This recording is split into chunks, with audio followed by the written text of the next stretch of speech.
Pro tips and tricks for treating up your guitars. Is that guitar? Let's do this. Hey guys, what's going on? IkeGuitar here.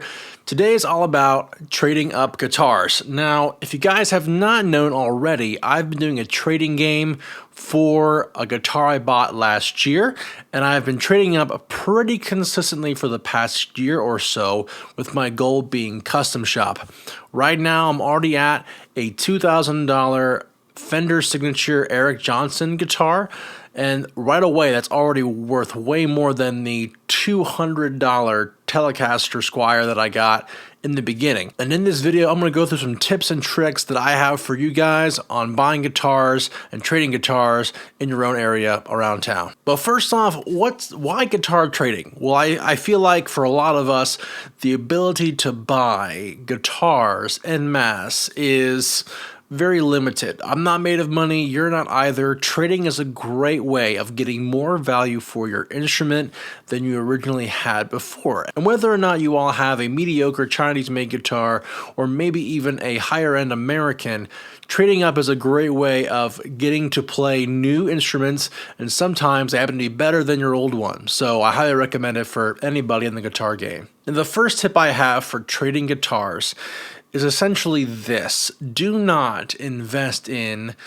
custom guitars made by builders that are essentially not known. I can't tell you how many times I've been trading a Les Paul style guitar or a really nice PRS SE style guitar, and someone's gonna offer me some build from some Stu Mac pre-made guitar building kit or some Fender Jazzmaster style or whatever style guitar you have that doesn't have original parts and isn't really a part of one of the main guitar brands. That's a big warning sign. Not a lot of people are going to flip or buy a guitar that's not made by a well-known manufacturer, and you in fact take on a lot of risk when you do that. So I recommend staying away from those. Keep it simple, only work with guitars that you know and love. And that goes into my second point quite nicely. Stick to the main brands. There are a lot of brands out there on guitars. There are Kramers, there are Gretsches, there are EVHs, there are Gibson and Fender, and you know all of these brands already. But it's very important that you understand that a lot of these brands can be good, right? As an example, Gretsch is good, but not a lot of people are going to buy Gretsches or Kramers or whatever else, or even the Music Mans for that matter. Try to stick into the brands that are more well known, like Gibson, like Fender, like PRS.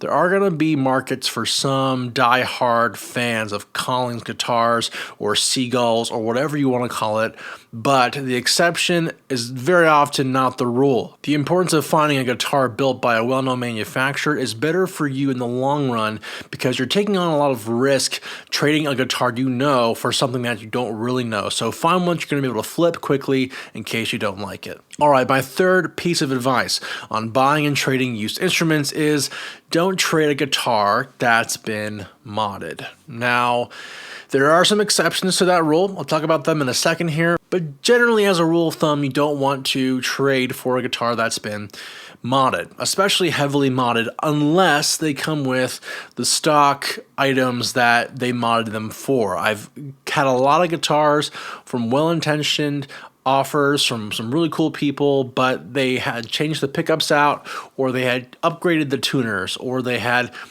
changed the bridge.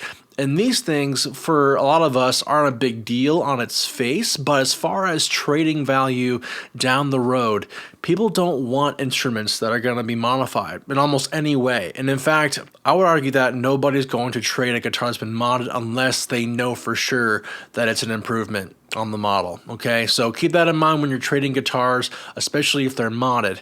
Now, the exceptions for this are if you can turn that guitar back into a stock guitar. So as an example, I got an SG, a G400, has a P90 in it. That guitar came with the original pickup that he switched out. And so I don't need to go and put that pickup back in. When I trade it, I'll just say, hey, I've got the original pickup if you don't like the change. And it makes it a little bit easier on the back end to trade a guitar that's been modded to have those original parts along the side. All right, the fourth point is understanding the differences between market value and perceived value and taking that into account when you trade. Now, first off, what is market value?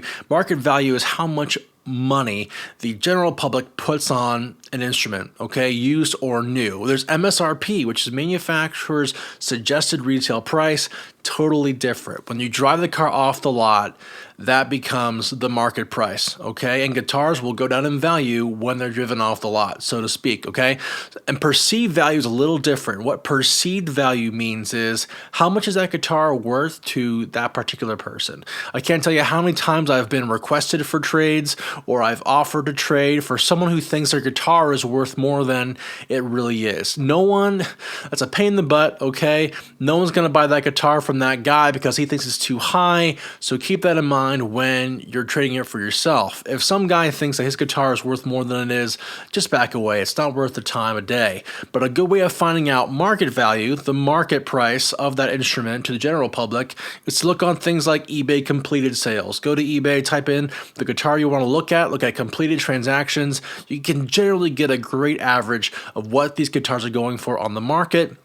Same thing with Reverb, okay? You can also post that guitar on Reverb, look at the general market value in a graph. It gives you a good idea of how much those guitars or that gear is worth. All right, my final piece of advice, tip number 5, is don't be afraid to let go for something lateral if it means a better marketability in the future. Now that is a lot to unpack, so let me unpack it for you. A lot of times you're going to take a trade and you're going to want to trade that guitar up or for something different, but it just doesn't want to trade, okay? I had that issue with a Les Paul Tribute, a 2020 Les Paul Tribute.